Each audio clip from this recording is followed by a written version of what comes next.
So we're going to talk all about that relating to the supply. But I wasn't going to do it, but after hearing everyone this morning, I decided I'm going to do it anyway, and to just give a little message from my perspective. So in the 1990s, we always want to reduce emissions, and some of you I know remember back when we went from leaded gas to unleaded, and the reason why we did that was because of the catalytic converters, and then when in '93 we went to low sulfur diesel from 2,000 ppm to 500 ppm. But also in the 90s, really needed to reduce emissions. And one of the areas that was targeted was transit, public transit buses. And some of you will also recall in the 90s, we had a little field of dreams going on. Now, not Kevin Costner and Build It and They Will Come, because they did come and they keep coming. But here we were talking about moving to CNG as the fuel to reduce emissions. And facilities were built, but people didn't come. And the reason why they didn't come is some of the reasons we're going to talk about today, because as the next big push was ultra-low sulfur. But ultra-low sulfur diesel really wasn't going to be mandated that you had to use it until 2010, although the refiners had to start to make it by 2006. And why was it ultra-low sulfur diesel fuel? It was because we were having these diesel particulate filters to reduce emissions, and to reduce tailpipe emissions, which had to come to be. But the point of my story is, back in 2000, ultra-low sulfur diesel became commercialized by us by Sprague, and it could have been Build It and They Will Come, but we weren't going to wait 10 years.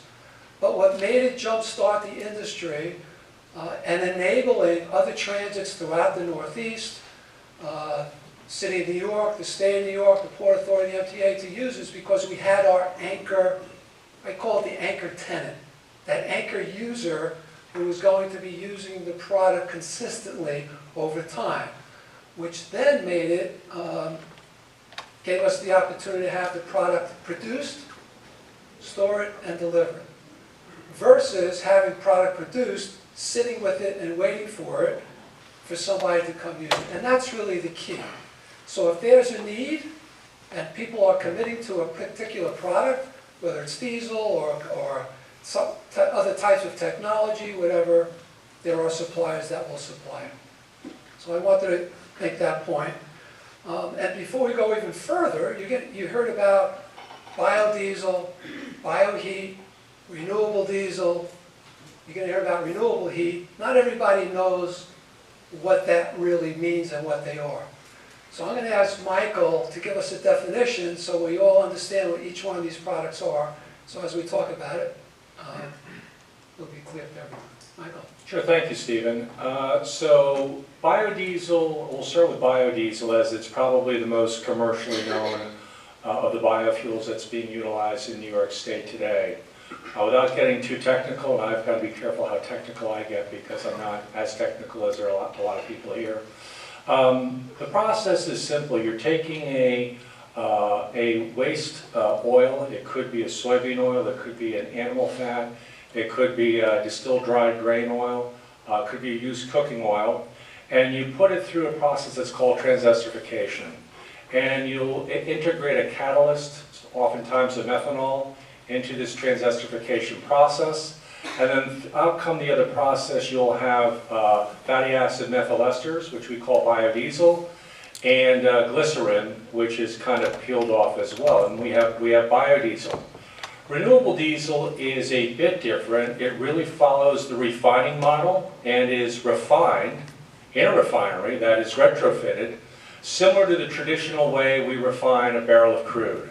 And we create through this refining process renewable diesel, sustainable aviation fuel, renewable naphtha for gasoline, renewable propane and the like, just as we crack a barrel of crude and have those products, so goes the renewable diesel process. Bioheat, is a branded industry term that is owned and carefully watch-guarded by Clean Fuels.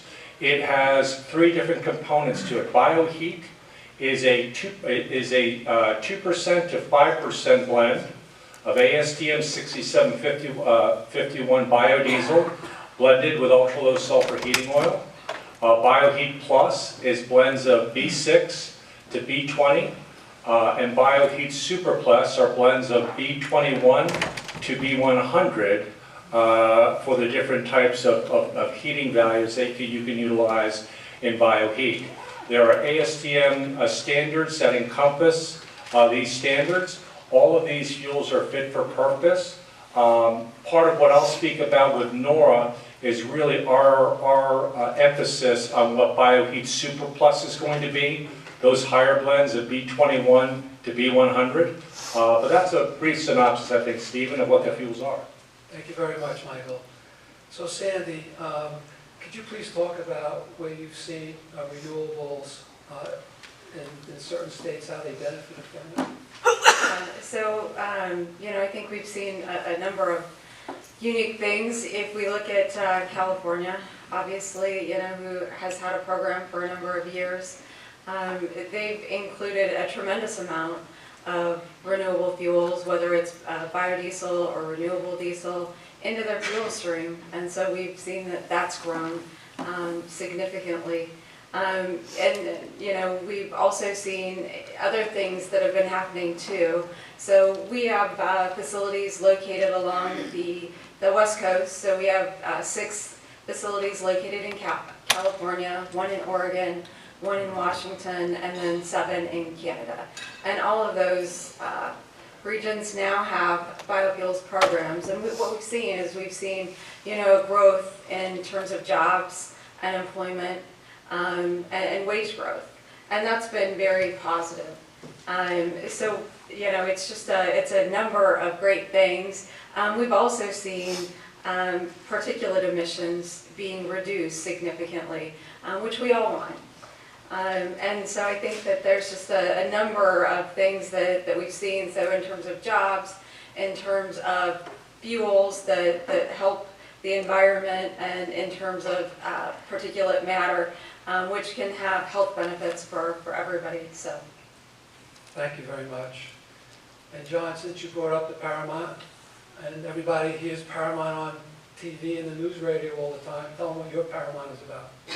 Our Paramount is right outside of LA. It's in a very urban area. I know we discussed that earlier today. My phone's really sorry.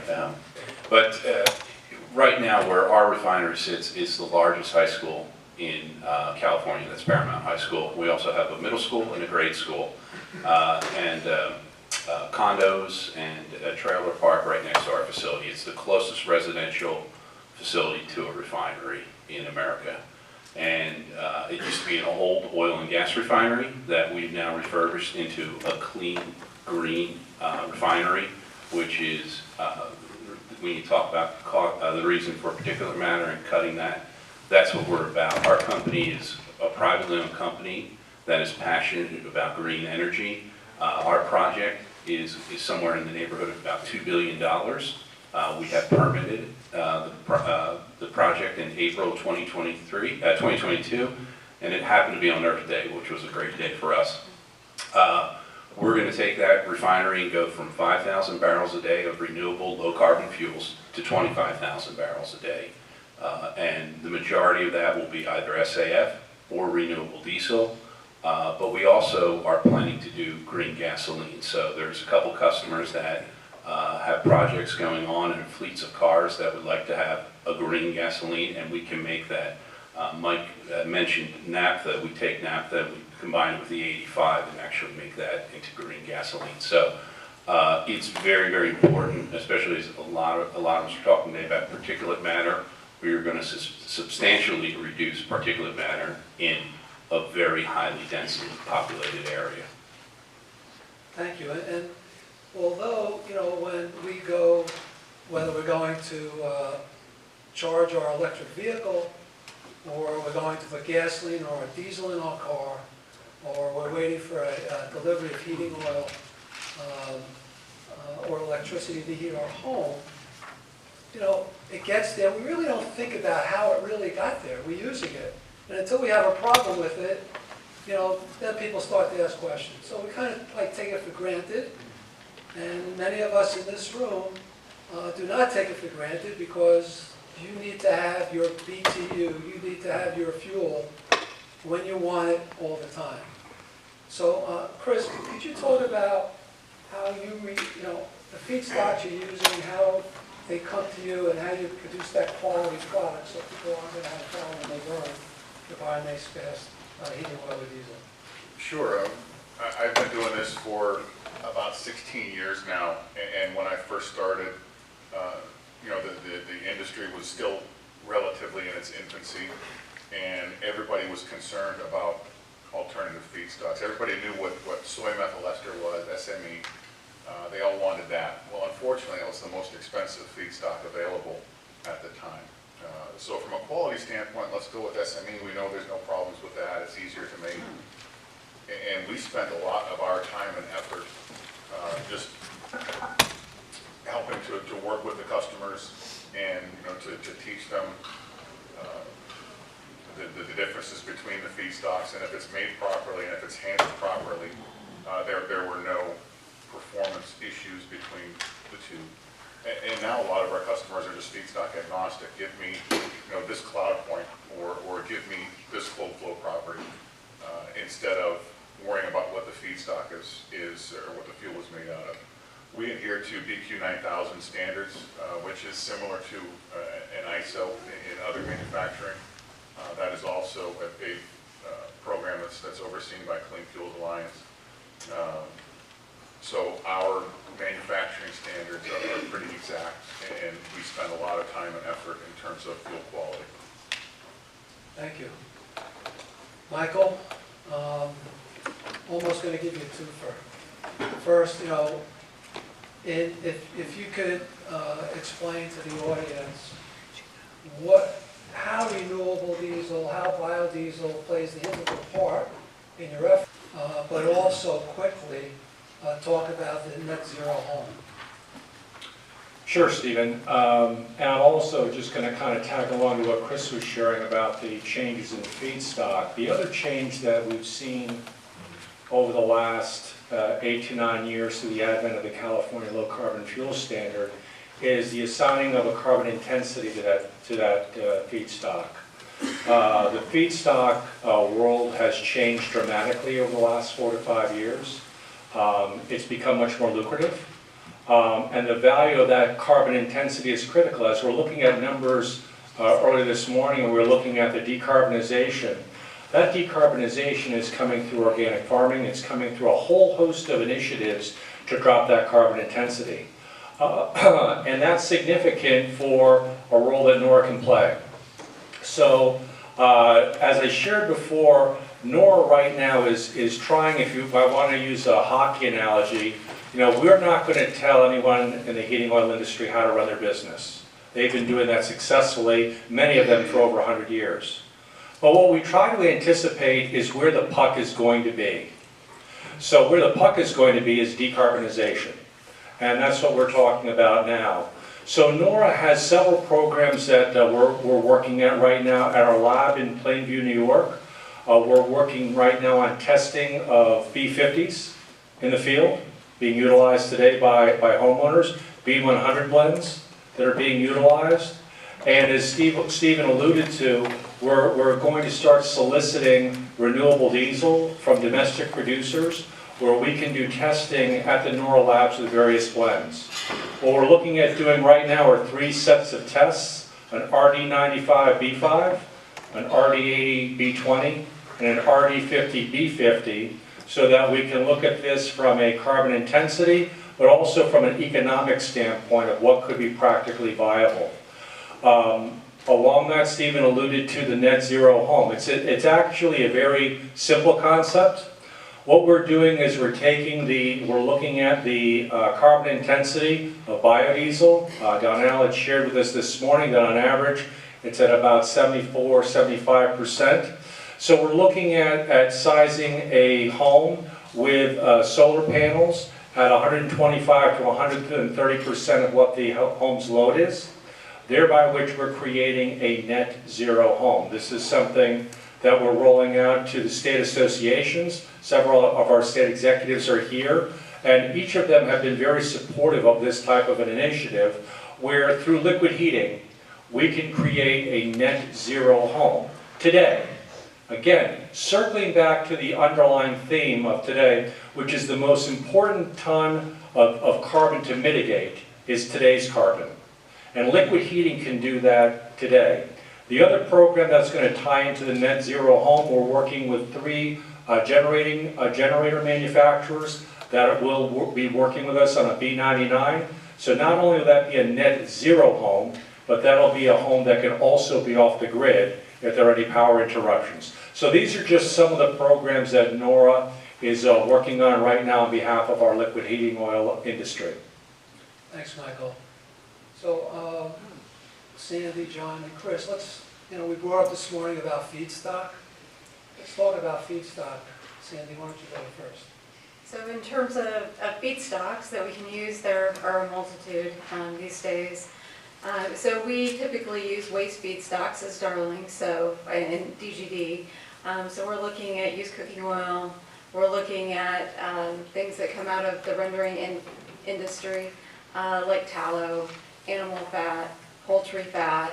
We're looking at corn oils, and that's typically what we use. But I think that, beyond that, we continue to look at what's the next thing and what's out there beyond that. And that's one of the great things that I've noticed about the LCFS programs and why they're so important, is because they continue to push you to do more and to do better, and to expand those feedstocks and expand what you can do. Yeah, I would agree, Sandy.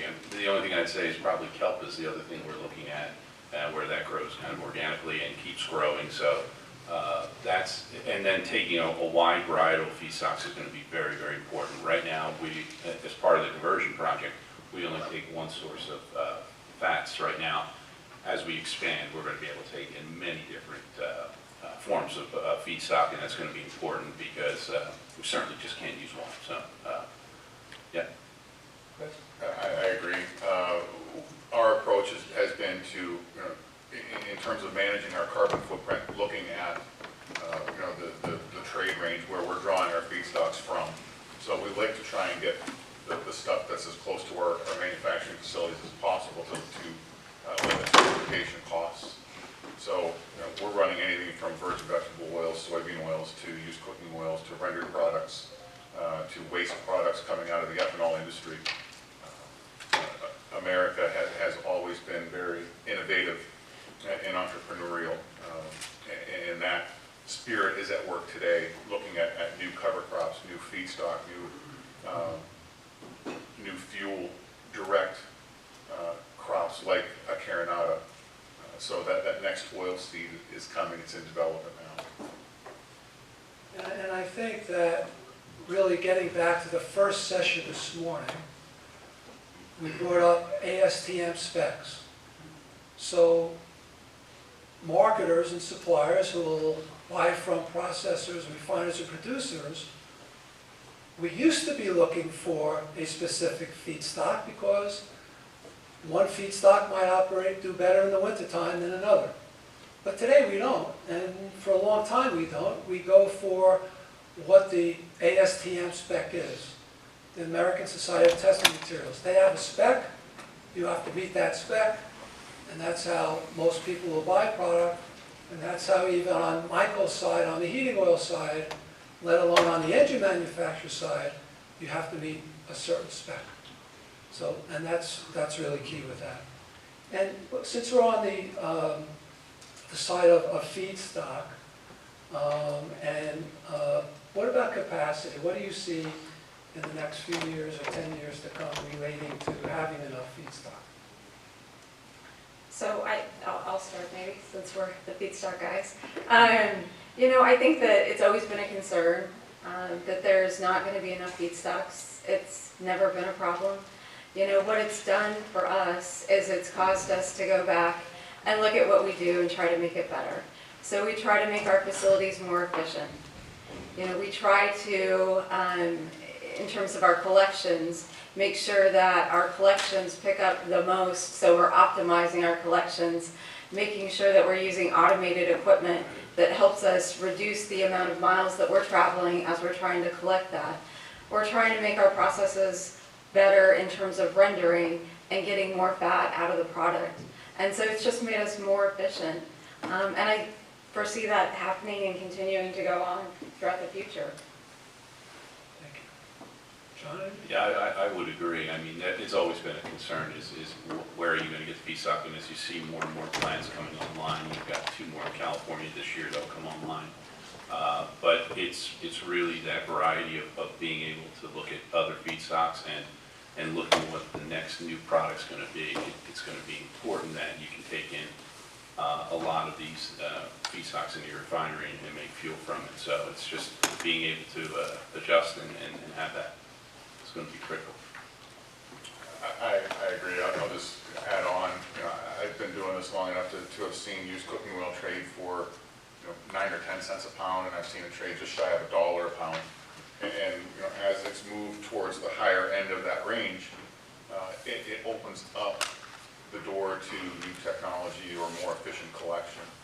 As Sandy kind of noticed or noted, you know, looking at population density and minimizing the number of miles driven to go collect oil has always been, you know, kind of the main focus of managing costs.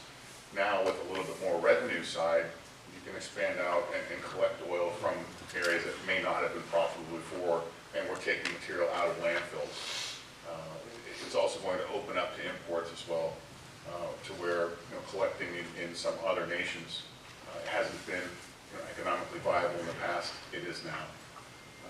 The vegetable oil industry has seen the market signals that the fuel industry is putting up. They're growing. There are new crush plants that are being planned, you know, throughout the plain states. So there is more feedstock capacity coming online as well. Thank you. Yeah, I would just add this from an economic standpoint. The old adage is the cure for high pricing is high pricing. And as Chris just alluded to, I think there are 14 new crushing facilities that are coming up in the Midwest that are being permitted with an estimated billion gallons or more of soybean oil. That's just soybean oil that could be coming online. So I think we're going to see growing capacity. Chris also alluded to imports. As this U.S. domestic market continues to increase, I think we're likely to see more of that coming as well. And then there's innovation. You know, one of the things that we will be watching for is the EPA. As innovation comes up, will there be additional pathways that become eligible for new feedstocks to come into the market? As the higher values are created for these feedstocks, innovation typically follows, and we're likely to see new petitions for feedstocks with the EPA that hopefully will meet the moment as well. So while it may be a market situation today, I think that it will resolve its way through innovation and entrepreneurship the way it usually does. Thank you, Michael. Just as a reminder, if you have questions at the end of your row, there's cards there. Please fill them out, because our next subject is, since we have many people in the room that really care about supply, and you know, if they build it, will they come, as we talked about it earlier. The good news in the state of New York is that there is much infrastructure already here. Some of the infrastructure that's being used now for these fuels have just changed over from a regular heating oil, a regular diesel to, we don't have renewable diesel yet because we're still waiting for that anchor user to have that demand, that buying signal. So our suppliers here will send product up to us. But I think when you also, you know, look at biodiesel and bioheat today, we know that we have legislation and regulations in for heat, and that plans to rise. We have many commercial users using biodiesel for transportation. even up to a select few B50. A lot of it's being used as a B20 year-round, some mostly in the summertime. And some entities are using it for a variety of reasons. One in particular today could be as an extender for regular diesel or heating oil, as we all grapple with the concerns of us exporting product and what have you. But if that's your reason for using it, then that's fine too. And perhaps, you know, to go greener and decarbonize, perhaps we should look at other applications like heating oil, like in the interruptible business. Perhaps that's a solution there. But there's so many different uses, both on-road, off-road, power generation, and heat. John, I mentioned to you briefly, it's this business, and as many of you know in this room as well, like other businesses, is that, you know, people have an idea and they know it's a good idea and they invest in it. And I was just listening to the guy that owns Patagonia and what he's doing with his company. And John works for World. And why don't you talk about a little about World? And since World has been around almost as long as Darling. Probably, yeah. Well, maybe not all. But, you know, as I said earlier, World Energy was founded by Gene Gabolis in 1998, and it was on Earth Day in 1998 when he founded the company. But he is just passionate about low carbon fuel and decarbonizing not only America but the globe. We're actually working on some stuff in Europe right now and some opportunities in the United States. But we're purely committed to decarbonizing and reducing particulate matter. Stephen, you were talking about who we sell to. We sell to all the sectors, so we sell to the airlines, we sell to the global delivery services, we do marine, and then of course we do rail, and to one of the largest railroad companies in the States. The importance of that is it's not about the money, it's about putting low carbon fuel in these machines. And I think we've heard it today, somewhere around 70 to 74% reduction by just putting this fuel in. And what our customers love about this and what they love about working with World Energy is it's a drop-in fuel. You don't have to change out your equipment. You don't have to change engines. It replaces diesel if you have tanks. It goes right into the tank. You don't even need to clean out the tank. You just drop it on top. And renewable diesel is a superior product to ULSD, so higher cetane rating is around 77. So the customers like the quality. They love the fact that it burns clean. I wish I had a display, but if you took ULSD and renewable diesel together and both lit them up, renewable diesel is clear. You can't see anything, where typical ULSD has that black smoke. So, you know, when Gene founded the company, you know, that was his mission. And one of the biggest projects that we're doing right now is in California. It's in a very urban environment, and we've got a lot of support from our neighbors, from a lot of our politicians who supported us doing this project because it's the right thing, it's a green thing. And where we sell is to the local community. We don't believe in moving our products into other areas, so we do sell to the ports and we sell to our surrounding community, because where that fuel is used is obviously beneficial to those folks. So it's a really exciting time to be in this space, and especially after 25 years in the oil and gas industry and getting beat up every time I get on a plane or something about high gas prices. But we are really committed to low carbon, and I think Mike said it earlier, it's not only low carbon fuels, it's going to be propane, it's going to be natural gas. As our refinery comes online, we're going to be able to supply all those different materials to our customers. Thank you. And we know that it's a drop-in fuel as a transportation fuel, and it works great. Mike, could you just talk about relating to heating? Yeah, Stephen, so one of the things that we reached out to Scott Fenwick about 6 months ago, and we talked about the standards. So renewable diesel, as John just alluded to, meets and exceeds the ASTM standard for diesel fuel, ASTM D975. And because heating oil is essentially the same fuel, I asked Scott Fenwick, I said, does it meet ASTM 396 as well? And he said, yes, it does. And that's a huge piece of this, because as we do our testing with NORA, one of the projects that NORA and Clean Fuels are working on right now is with UL on the burner manufacturer side to get approvals of B0 to B100 for burner manufacturing, which means then UL, Underwriters Laboratory, would approve that. That's significant as renewable diesel meets and exceeds ASTM 396, the heating oil specification, and we could utilize these blends that fall within that specification as well.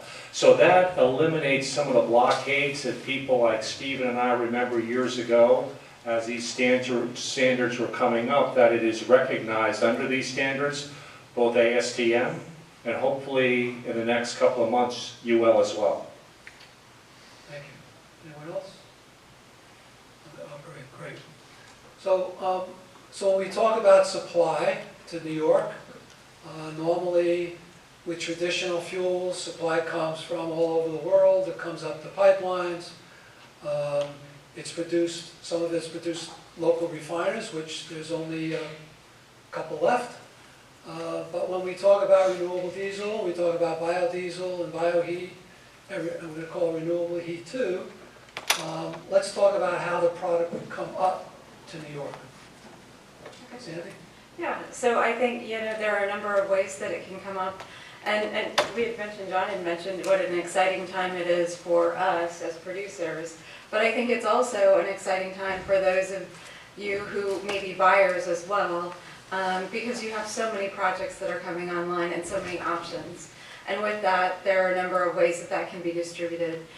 For us, we do have the capability to direct pipeline that to the city of New York, just by our location. You can also go by vessel or boat, which we do as well.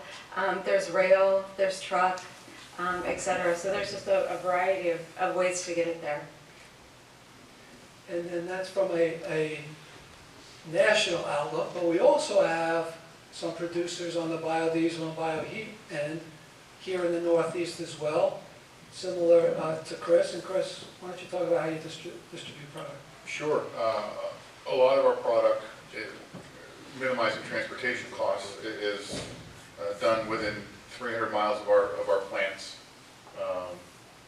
in truckloads. We can also do 25,000 gallon rail car loads, which we've done hundreds and thousands of rail cars, into the New England states and the New York Harbor, Elizabeth Carteret,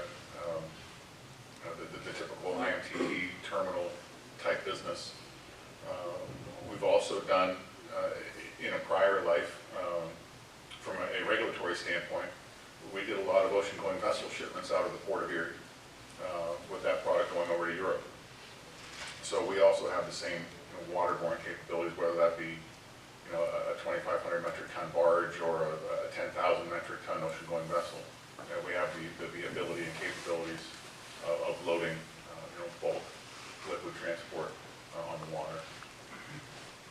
So really, a couple of you know, back in 2006, Sprague was the first, I guess, first BQ 9000 wholesale terminal in the United States, right here in Rensselaer, where we started to store biodiesel. And, it was a small tank back then. It's pretty big right now. And but that was 2006, and many of us started to supply B20 in 2000. Port Authority being one of the first users because of EPACT. So there was a reason for it. And here we are, 2022, which I think today really could be the impetus. And why? Because it's proven, it's here now, we're already using it. And as also mentioned earlier this morning, is that you can get an emissions reductions now we don't have to wait to 2030, 2035, 2050. And as brought out earlier, the longer you wait, yes, you can start to meet those goals, but if you could take benefits from it now, right, we really get those benefits, and maybe we don't have that bigger leap as we go in 2030, 2035, and 2050. If I could just interject one thing there too, Steve, to that is, we're actually offering that as a service to our customers. So we actually do their CI and GHG scoring every month and then supply it to them. And so as we go out and have meetings with them and we show them the immediate results that they have by just putting in our product, they're amazed. You know, their goal has been that we'll get to a 50% reduction when we can go out and show them that they're already at a 77% reduction. And if they buy a different feedstock and a lower CI score, they can get closer to an 85% reduction. Feedstocks, regionally dictated. Does each feedstock need to be refined differently? Can multiple feedstocks be combined and refined or processed together to produce biodiesel or renewable diesel? Will one of you give somebody that question there? It's a great question. Great question. It is, yeah. Who wants to answer it first? I can start. Okay? You know, we've done a lot of research over the last 16 or 18 years. We actually have a cooperative with Penn State University at the Erie campus. We've done a lot with feedstock blending, looking at blending different feedstocks on the pretreatment side, and then on the finished fuel side in terms of what operational characteristics do they have, where do we have to focus our efforts. Ultimately, any lipid will make it a good biodiesel. It's just a matter of them being a little bit different to pretreat. They all have different characteristics. For example, DDG oil out of the ethanol process, there's waxes and more paraffin type content that's a little bit more difficult to remove than a virgin soybean oil. So yes, they are a little bit different. They all have their unique characteristics depending on the operator, the plant technology, whether it's renewable diesel, whether it's biodiesel. Once those products are refined, they're relatively easy to run through a plant. You have anything else to add? I would say, just from our experience, there are a couple of different ways that things can be pre-treated. They can be pre-treated if it's a soybean oil at the soybean oil plant, or if the biofuels facility has its own pretreatment unit, it can be pre-treated there. So there's a couple of different ways that happens. So just want to make that distinction. Great, so again, I think this question was planted, but it's perfect. So we talk about the cost of the fuels. Cost about biodiesel, bioheat, renewable diesel, and as I'm sure most everybody in this room knows, renewable diesel is really pretty new. Most of the usage or most of the supply had come from, going back years ago, was imported. It's not anymore. We continue to build and joint venture refiners, processing plants here for renewable diesel. But as we know, although we have biodiesel and bioheat here in the Northeast and East Coast, we really don't see it here. We see it out in California. There's reasons for it.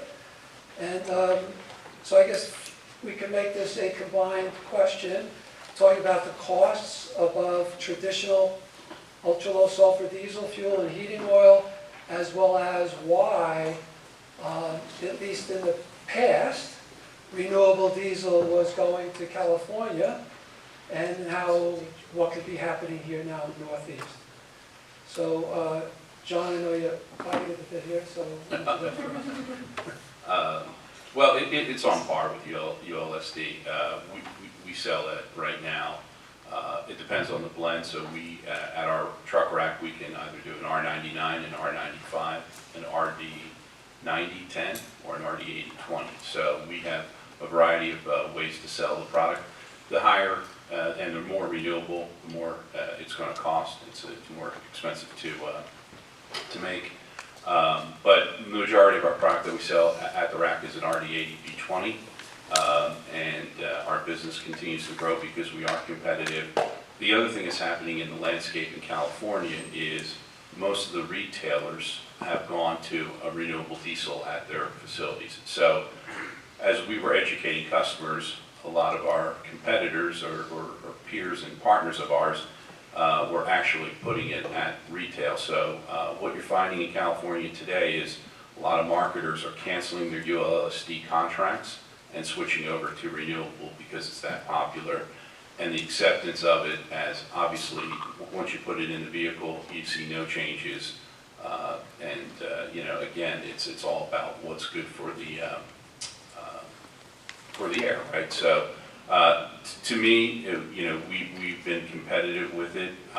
You know, and I think working, you know, I worked with Mike for a couple of years.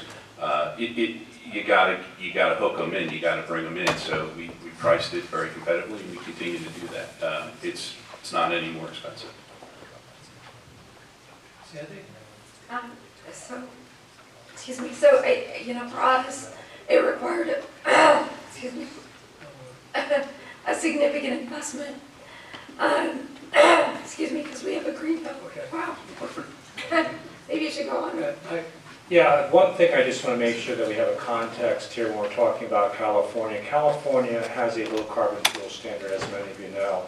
And that price per ton of carbon, essentially what's happening is the fuels are scored on their carbon intensity. So renewable diesel is competitive with diesel fuel at the rack because of the lower carbon intensity that it has and the higher carbon intensity that diesel has. We don't have that in New York.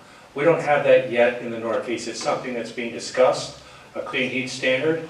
So that's one of the things as to why we see it in California and we don't see it in the Northeast yet. But here's the caveat. And this is what we talk about a lot in our industry. What are we competing against? Who are we competing against? Are we competing with ourselves or are we competing with carbon? Because if we are truly competing with carbon, then there is no more cost-effective way to decarbonize than with liquid heating fuels, renewable diesel and biodiesel.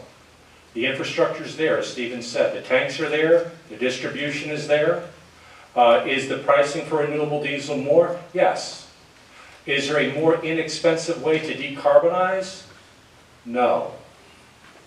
So as we look to decarbonize and that becomes a higher priority for the Northeast in the future, Stephen, if we see a city like New York or Albany who makes a determination that we want to reduce our carbon impact by 50 or 60%, blends of renewable diesel and biodiesel can get us there today.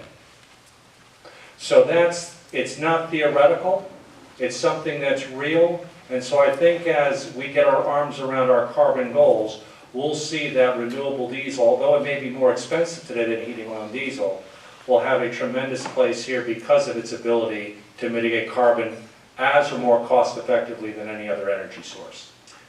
Thanks, Mike, and let's take another analogy.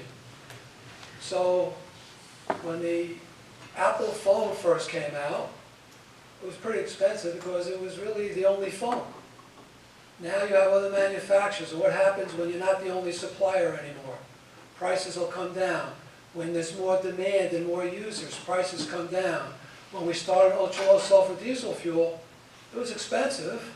We only had so much volume over a period of time, but as more and more people used it, prices came down to be more comparable to conventional fuels, and the same thing will happen here. Biodiesel, bioheat, pretty comparable. Renewable diesel in the beginning is going to be a little high compared to traditional fuels, but as time goes on, like everything else we use, every technology, it becomes more fungible, more commoditized. And that's what we've seen in the past, that's what we'll see here now in the future as well. Anyone else have another? Yeah, just one quick thing to add. We had talked about innovation and feedstock development. The largest portion of the cost structure of biodiesel or renewable diesel is the feedstock and chemicals that it takes to produce that gallon of fuel. as innovation is driving the feedstock, is creating more supply of various feedstocks, it should drive the prices down, which then drive our prices, our costs and our prices down to the consumer as well. Thank you. Another good question.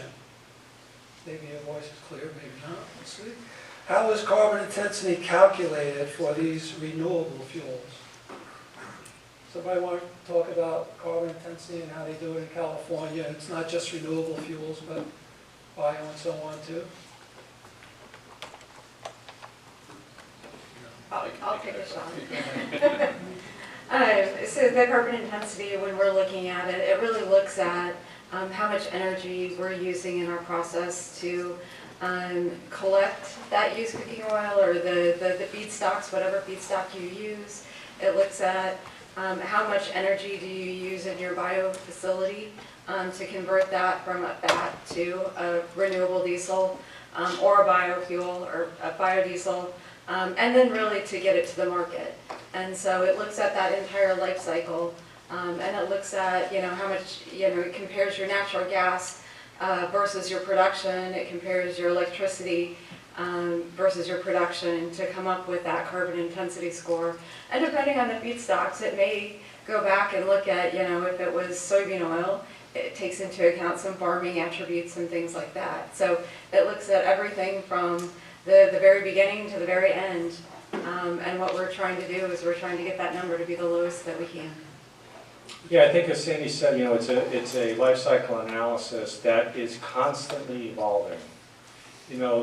What we've seen here in the last 2 to 3 years is the value of that carbon intensity. When Sandy and John are looking at their procurement of feedstocks, they're not just looking at the price per pound of the feedstock. They're looking at the carbon intensity, because that's what the low carbon fuel standard credit, or if New York were to adopt it, a clean fuel standard credit would be based upon. And it's a great way to look at it. And it can take it of a chain of custody from agriculture all the way through combustion to be able to measure it. And it's constantly evolving, even in the agricultural sector, whether it's being grown or at the rendering, as Sandy touched on, sector. How do we become more efficient? How do we drive down that score? Every percent that you drive it down is pennies, nickels, and quarters that turn into millions of dollars on the other side. I think we answered this one too, about reliability of the biofuel supply chain. But I think one other question comes with that: is there sufficient supply throughout for the entire U.S.? Someone want to answer that on I'll take, it's something that in our industry we're asked from time to time, is there enough biodiesel to be able to hit B20s, B50s, B100? And, I worked with John for 3 years. All of these folks have spreadsheets and logistic lanes, knowing where their fuels netbacks are going to come back to them. So what are the 2 things that they're looking for traditionally? So I'll speak for them. They're looking for the best economics, and they're also looking for demand signals that are coming from the sector. So the Northeast is a very well-researched demand sector because of our demographics, because of us being predominantly a blue region. Legislative initiatives tend to be more environmentally focused. So these folks know the lanes, they know where they can place it. One of the things that renewable fuels also provides the diesel and the heating oil sector is additional energy security. We heard some presentations today showing concerns about grid reliability, which we all recognize is an inherent, not inherent, but can be a risk associated. With renewable fuels, it helps to mitigate that risk because we have other fuel supply that can step in.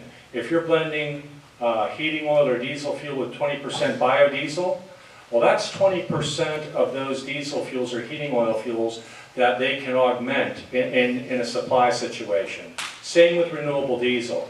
These fuels can be dropped in today into heating oil applications and into diesel fuel applications to provide additional security to the Northeast, which, you know, under the current environment is no small thing.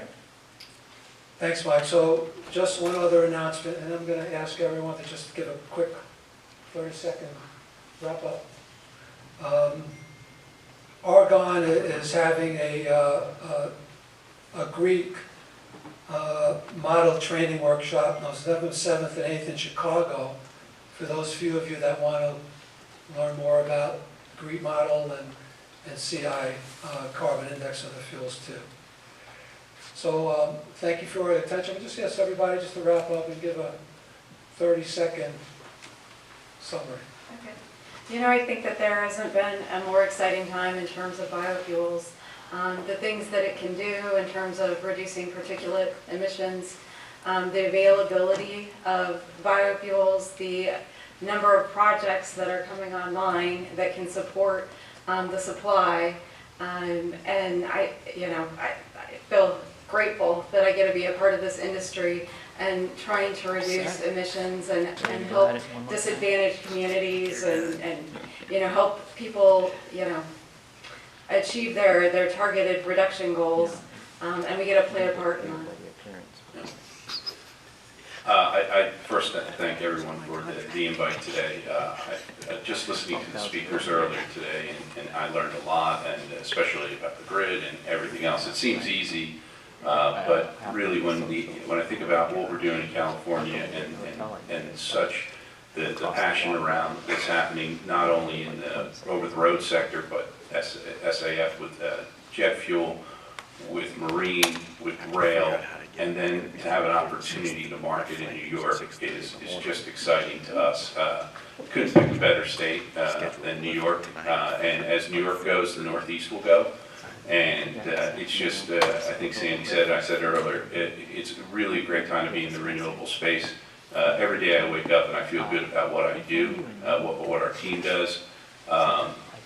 And the future is bright, and I hope that we can do something in New York State, because it would be a wonderful partnership. Just to echo what they've said so far, thanks for having us here, and thanks for taking the time to listen to us. And we appreciate it. We are in a very interesting time. We're at a crossroads where we can make decisions today that are going to impact the next 20, 50, 100 years of what goes on in our country and on our globe. And we have the availability right now to bring a product to market that has the ability to move the needle today. It's nice to have goals and objectives for 10 years from now, 20 years from now. We have a product that we can bring to market today that will make an impact. Michael? Thank you, Stephen, and thank you, Clean Fuels, for hosting this event. We certainly appreciate it. Thank you all for coming out. It means a lot to us. I'll just leave with a couple of notes. Carbon freedom isn't free. There's going to be a cost to decarbonize. And I think what we've heard today through our speakers is that liquid renewable integration is as cost effective, if not the most cost effective way to decarbonize here over the next decade. And I think that's a pretty significant aspect. And it's something that can be done without investment in our heating oil industry. There are no retrofits that need to happen to the home heating system to be able to do this. The homeowners can enjoy it today. We have 5,000 independently owned and operated heating oil distributors over our 22 states that are the salt of the earth people. They're the people who sponsor the baseball teams. They are the people who are involved in the communities and the like. And they employ locally. And they are passionate behind this. In most states, this is not being mandated. This is something that this industry is doing voluntarily. I think there is a moral cause that's at work here, and I, like my colleagues here up on the dais here, I'm very thrilled. Nor is very thrilled to be able to be part of this transition to low carbon fuels on behalf of the heating oil sector, and we're always available to any good suggestions that anybody can provide. So with that, thank you. Thanks, Michael. And we're all going to be around for the rest of the afternoon, answer any questions that you might have. And let's acknowledge our panel.